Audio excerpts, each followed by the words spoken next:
अब देखते हैं बेटा principle of superposition.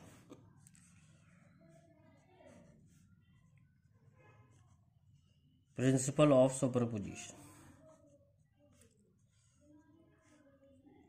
when two waves, two or more waves superpose each other, superpose मतलब add, superpose each other, then net displacement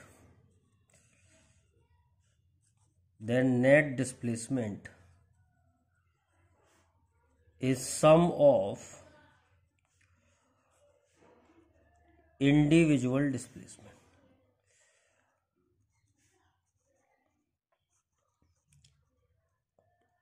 तो जब दो वेव ऐड होती हैं तो उनका डिस्प्लेसमेंट ऐड हो जाता है,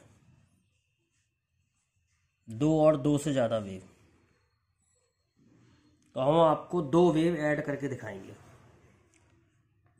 जैसे ये एक वेव है, ये दूसरी वेव है,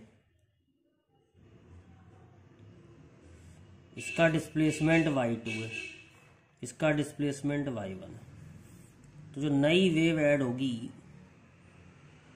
ये नई वेव बन जाएगी, दोनों का डिस्प्लेसमेंट ऐड हो जाएगा, y1 प्लस y2 हो जाएगा। तो इस नई वेव का डिस्प्लेसमेंट हो जाएगा y1 प्लस y2।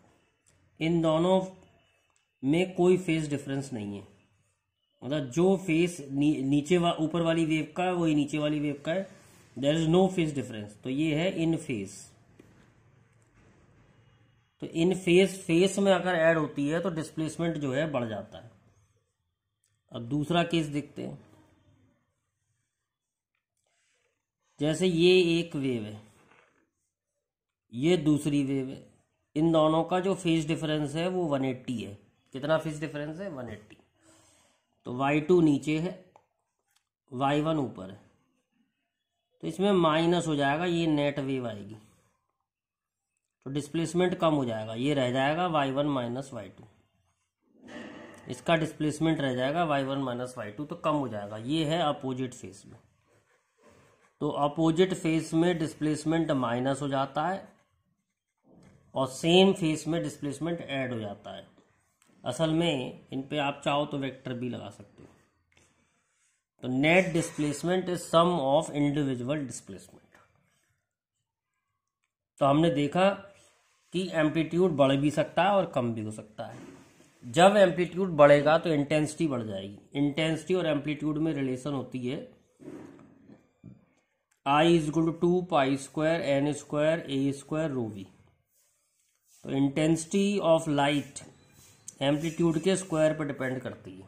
लाइट कह सकते हैं या वेव कह सकते हैं। इंटेंसिटी ऑफ वेव एम्पलीट्यूड के स्क्वायर पर डिपेंड करती है। तो डिस्प्लेसमेंट ऐड भी हो जाता है, मतलब बढ़ भी सकता है और कम भी हो सकता है। अगर सेम फेस में मिलेगी तो बढ़ जाएगा, और अगर अपोजिट फेस में दो वेव मिलेंगी तो कम हो जाएगा। इसको हम कहते हैं प्रिंसिपल ऑफ सुपरपोजिशन। अब ये जो कंसेप्ट है प्रिंसिपल ऑफ सुपरपोजिशन, ये इंटरफेरेंस नाम के टॉपिक में लगता है। तो अब हम देखते हैं interference.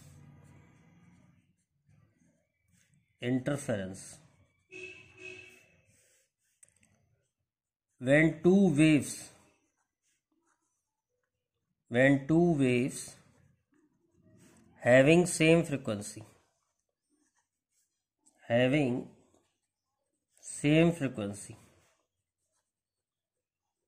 and traveling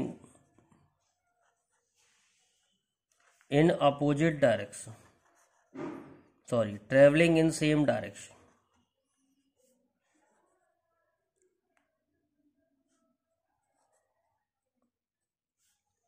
superpose each other,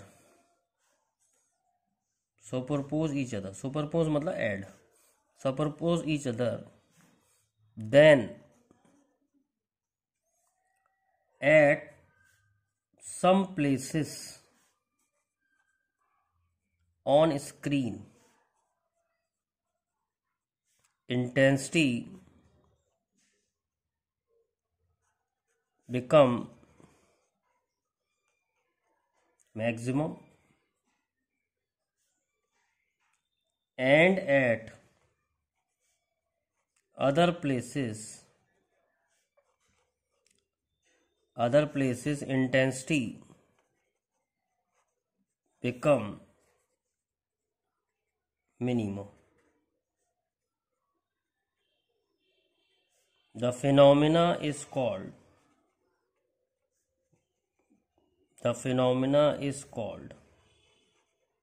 interference.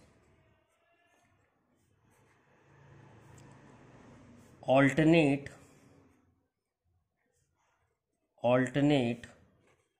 bright and dark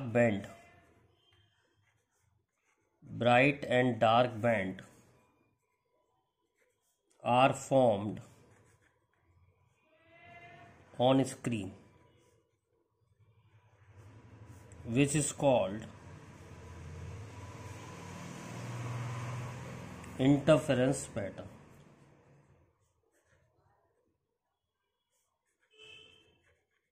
तो होता क्या है वो समझते हैं।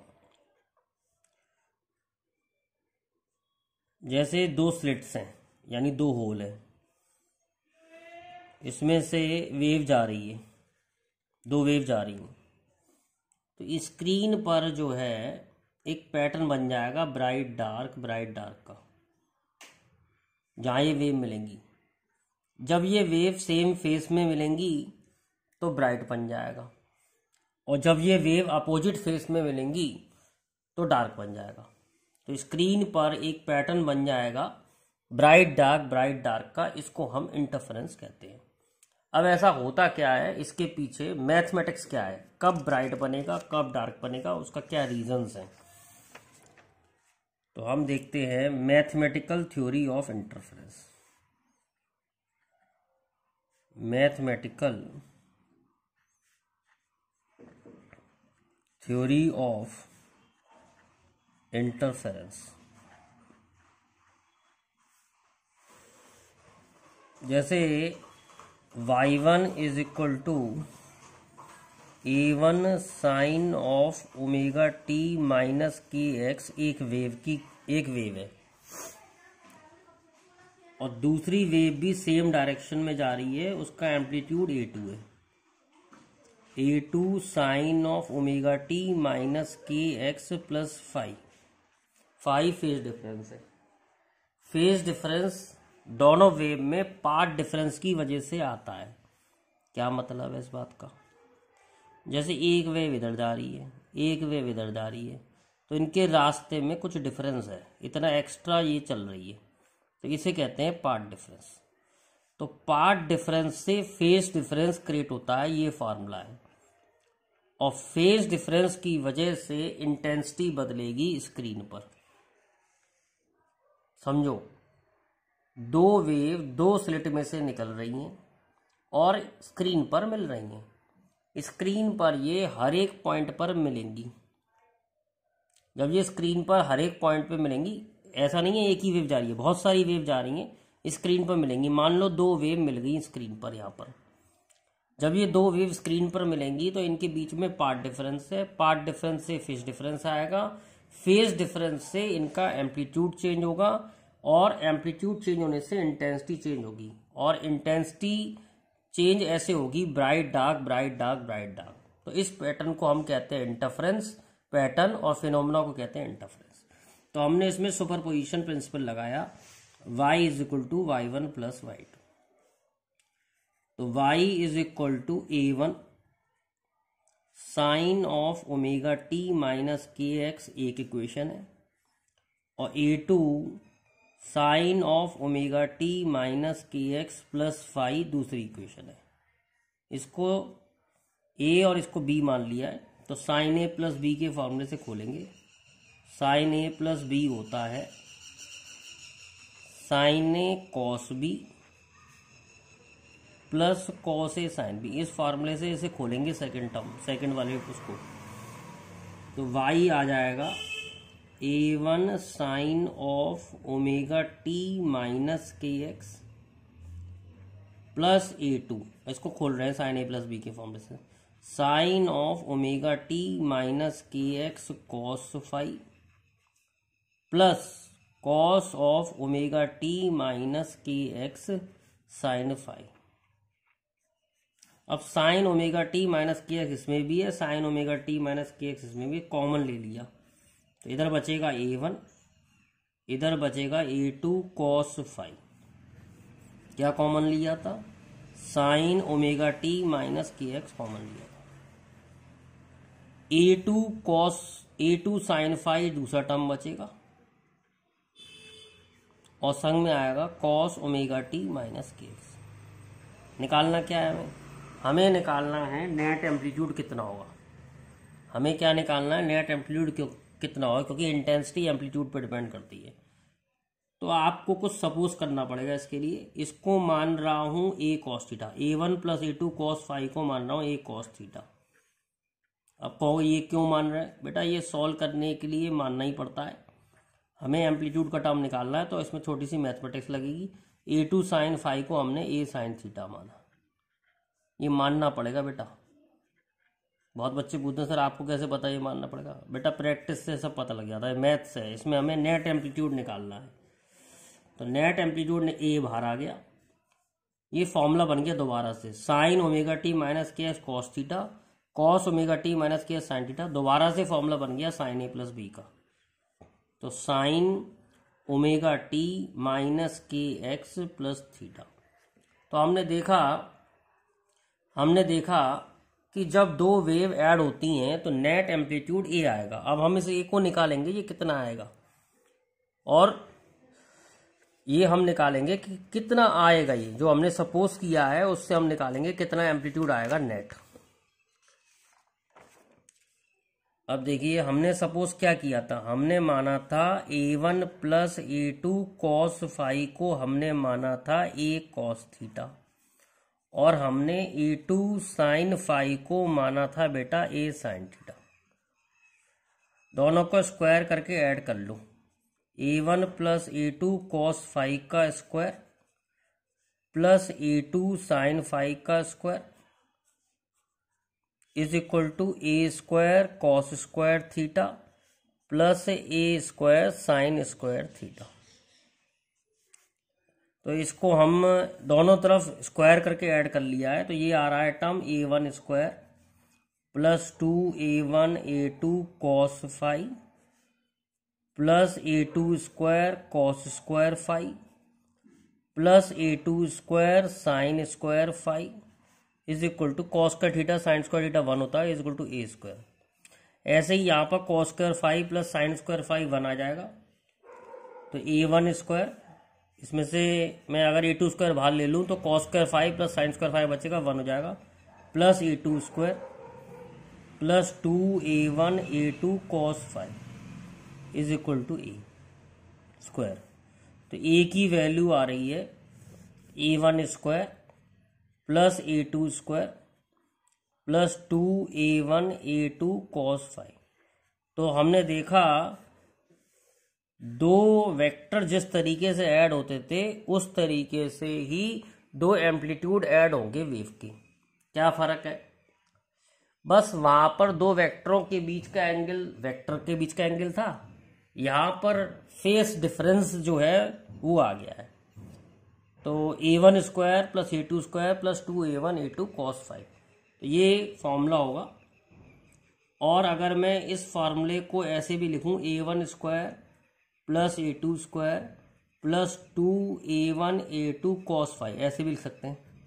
अब intensity proportional to A square होती है, तो A square can be written as I, A1 square constant कट जाएगा I1, A2 स्क्वायर की जगह I2 plus 2 root I1 root I2 cos phi. इस तरीका फाई जो है वो फेस डिफरेंस है दोनों वेव के बीच में।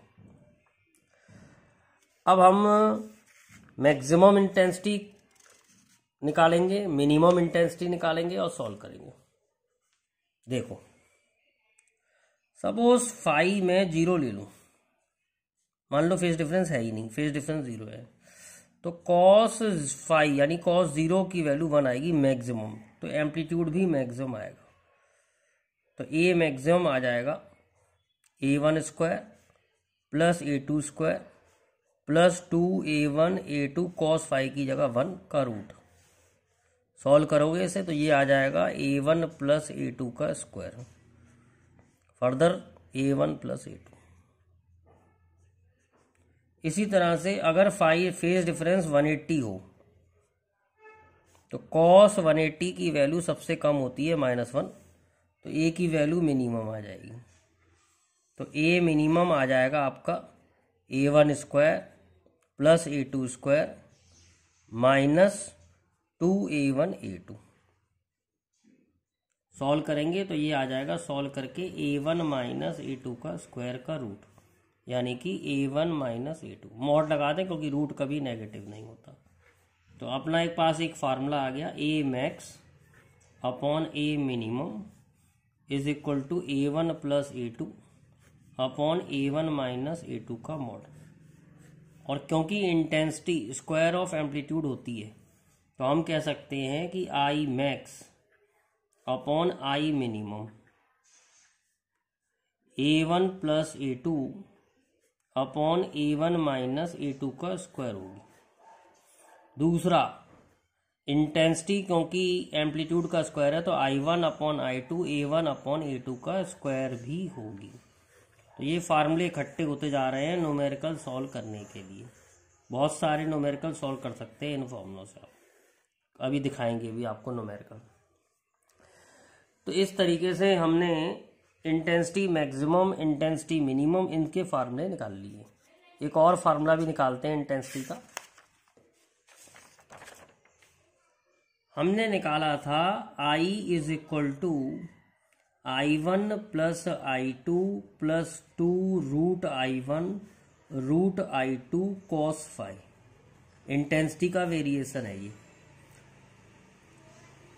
सपोज इसमें भी रख के देखें, if phi is equal to 0 तो इंटेंसिटी की वैल्यू मैक्सिमम आएगी।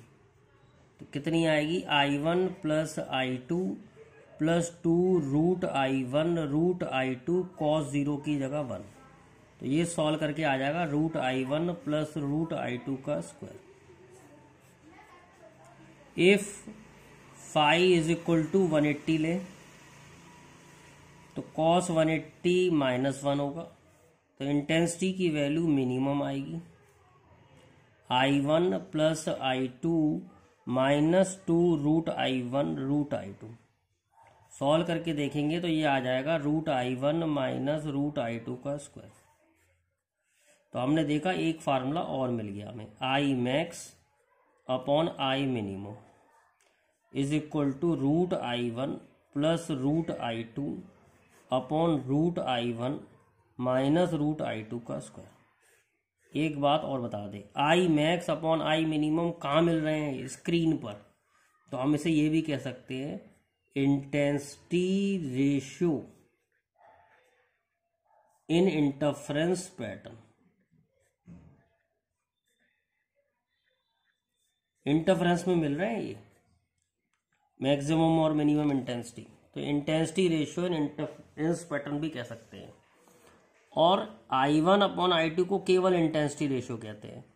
और I1 अपॉन I2 स्लिट की विड्थ पे भी डिपेंड करता है। किस पे डिपेंड करता है, W1 W2 क्या है, with W1 W2 are width of slits.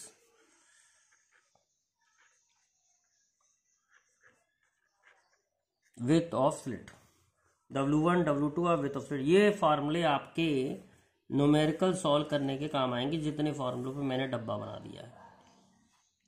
तो ये आपको करने हैं क्वेश्चंस, इससे बेसिस पे एक दो क्वेश्चन मैं करा देता हूँ।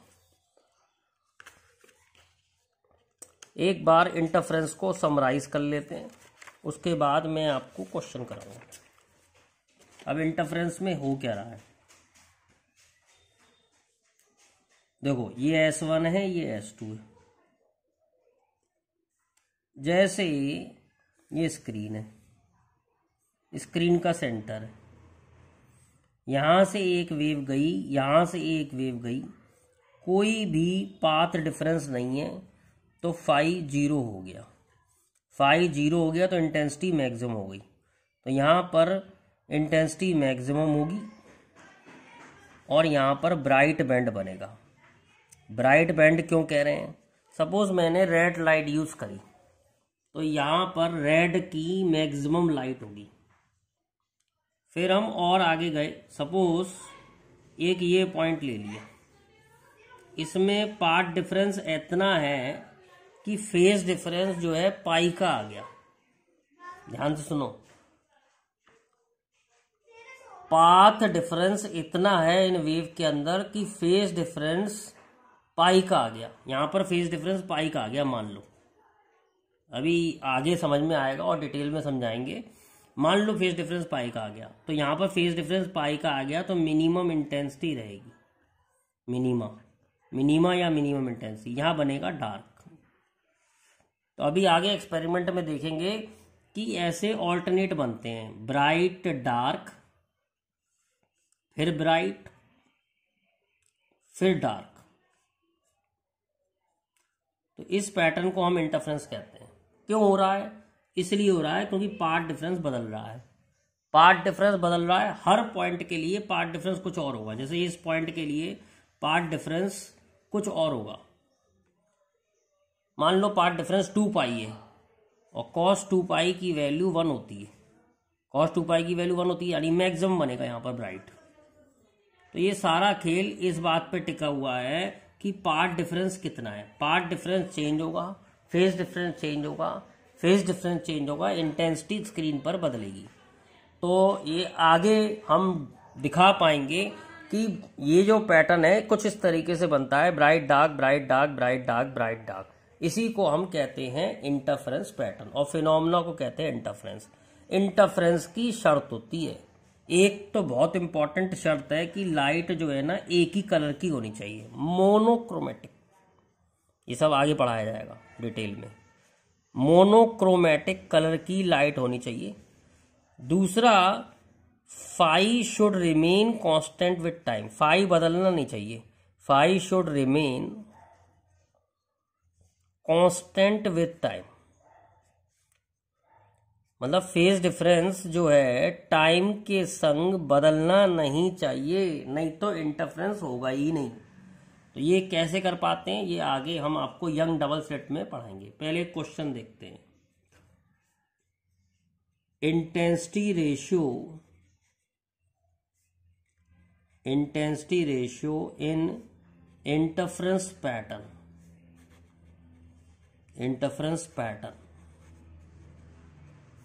is 25:1.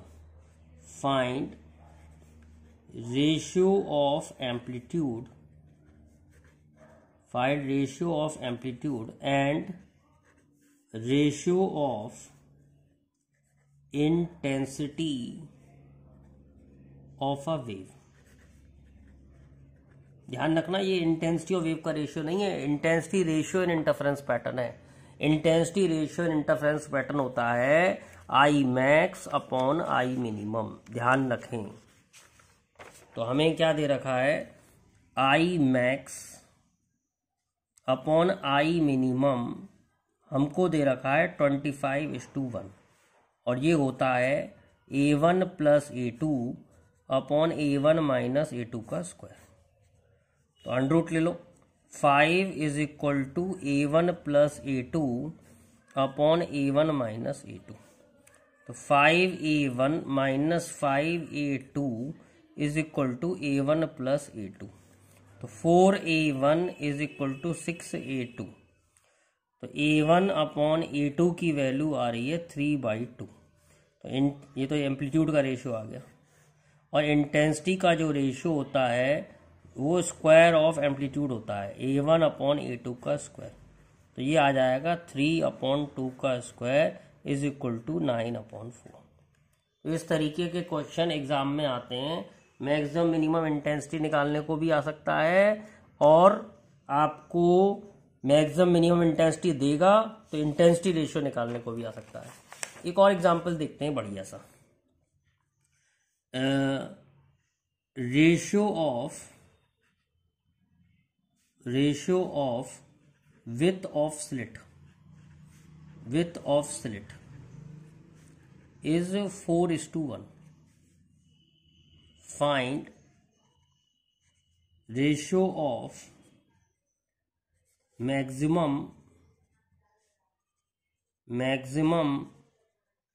and minimum intensity. तो हमने पढ़ा था I1/I2 क्या होता है, W1/W2। तो W1 है 4, W2 है 1। तो इंटेंसिटी रेशियो I1/I2 आपको दे रखा है 4:1। तो आप कह सकते हैं I1 जो है 4x है और I2 जो है वो x है। अब आपसे पूछ रहा है I max/I minimum।